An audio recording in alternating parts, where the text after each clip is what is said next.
Hi everybody, good morning. I wanted to, I decided to start a YouTube channel because I love Jesus and I feel like I have a good story to share, my own personal story. And then I just feel inspired to share the gospel and to do my part in the Great Commission, and humbly, because I don't think I have anything super special to share that you couldn't hear from anybody else, but I'm willing to talk about him. Jesus is everything to me, and I couldn't ever put into words all that he's done in my life. I love him so much. My heart is so tender towards him lately that I just read something about him or talk about him, or maybe in my private prayer time I just start tearing up. And I want to share that with anybody who's willing to listen. I have no interest in shoving my ideals down somebody's throat. My stepfather made a joke. He's like, you can't read the gospel from your throat. So I just, if people want to listen, if they have ears to hear and eyes to see and a heart that's willing, great, then I want to talk to you all day. Any prayer requests that anybody has, please always leave those in the comment section. But like I said, I feel led to start a YouTube channel and just talk about Jesus and share my honest struggles and my honest journey and my love for the Lord. And maybe teach a little bit if the Lord allows. But above all things, I want him to have his way. It's not about me having my way. It's about the Lord having his way and his will be done above mine, above anybody's. So this will be one of my first videos. It depends whichever one I get edited first and get uploaded. Very low tech. I'm doing this on my iPhone and it's sitting in a cup, and a lamp is holding it up. So it's very low tech. So recently I was having a conversation with a friend, and I won't share his name. Not that any of you probably even know who he is, but just in case. And I was sharing with him, me and my friend have been digging deep into apologetics and just the real truth of the gospel. And there's so many misconceptions, and there's so much of the Bible that's left up to interpretation. And so there's people like to say the black and white of the Bible and the gray of the Bible. And as long as we agree on the black and white, then we can be in unity. The gray, just whatever. Everybody believes a different thing about, whatever. Some Christians believe women shouldn't wear pants and shouldn't wear makeup and earrings, and clearly I'm not one of those. But those things don't matter. It's not a salvation issue. So we were having some conversations about it, and there was a few preachers that I also won't mention that I'm like, I just can't get behind it. And one of them is these preachers that have tens of millions of dollars, and I'm not judging, and only God knows their heart, and this is just a personal conviction and a personal feeling that I have. I don't understand how they reconcile with, and I don't understand it. It's not that I'm judging. I just don't understand how they reconcile themselves with having tens of millions of dollars while the world is in the state that it's in, and they are the Jesus communicators of our generation. They communicate Jesus to the world, and you don't look a whole lot like Jesus. And again, please understand my heart. I'm not judging, but you don't look a whole lot like Jesus if you're sitting on millions while the world is starving. Sex traffic, diseases are running rampant. So I wish I could understand, but I just don't. And as a result of that, I really don't want to follow, them, because what could they possibly have to teach me? I'm okay with somebody having several hundred thousands, maybe even having a couple million like Joyce Meyer has. Her net worth is $8 million. That lady should have a lot more than $8 million. But all the books she's written, all the podcasts she does, just everything that she does, she could have tens of millions, maybe even approaching $100 million, but she only has 8.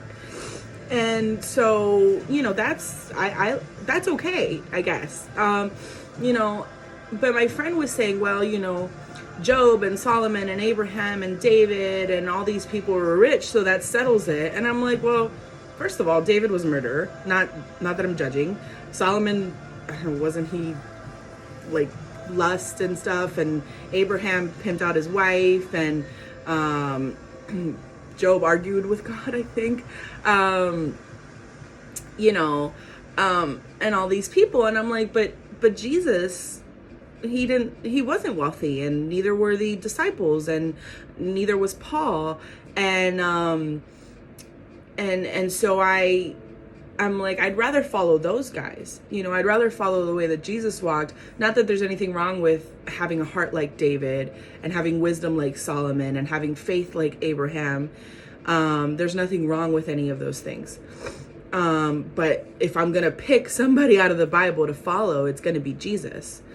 And he said something like, well, so are they just supposed to give away all their money? And then, and has God changed? Because weren't there poor people and hungry people back then? Certainly there were. But he gave all these people, he's like, God chooses to bless who he chooses to bless, which is absolutely correct.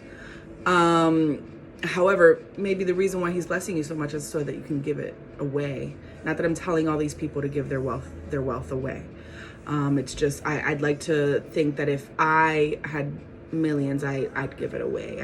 I'd pay my debts, and I'd make sure that my son we had a 2 or 3 bedroom house in case I ever get married or have more kids, modest, and maybe take a vacation, take my son on a cruise, or, something, just a modest life, not living in poverty so that you can help other people, but modesty, and I feel like Jesus would just be more pleased with a life like that. And again, I say I feel because that's my feelings. This is not doctrine. This is not theology. This is not, I got a word from the Lord. This is just my own heart. And so where was I?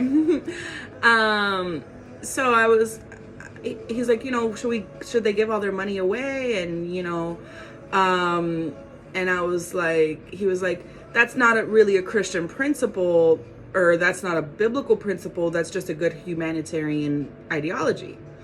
And I thought about that for a while, and I prayed, and I'm like, Holy Spirit, if I'm being overzealous, just tell me. And I haven't heard anything, I haven't felt any further conviction about it. And I just started to think about that concept, and I was like, shouldn't Christians be more humanitarian than humanitarians?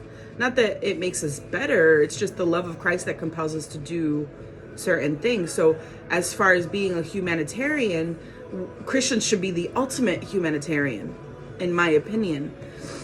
And that concept just baffled me. And he's like, well, this doesn't really matter. This is not a faith issue. It's not a salvation issue. And he's like, we've literally spent days going back and forth on something that has no eternal value. And I disagree with that. I think it certainly has an eternal value, because when you get to heaven, people are going to get judged based on what they did, and they're going to get rewarded based on what they did. And I'd much rather have my rewards in heaven, where, like the Bible says, store up rewards for yourself in heaven, where rust and moth don't destroy, because this earth is fleeting, and eventually, whether the earth goes away or we do, it's temporary. And so why would I store up treasures for myself here rather than up there?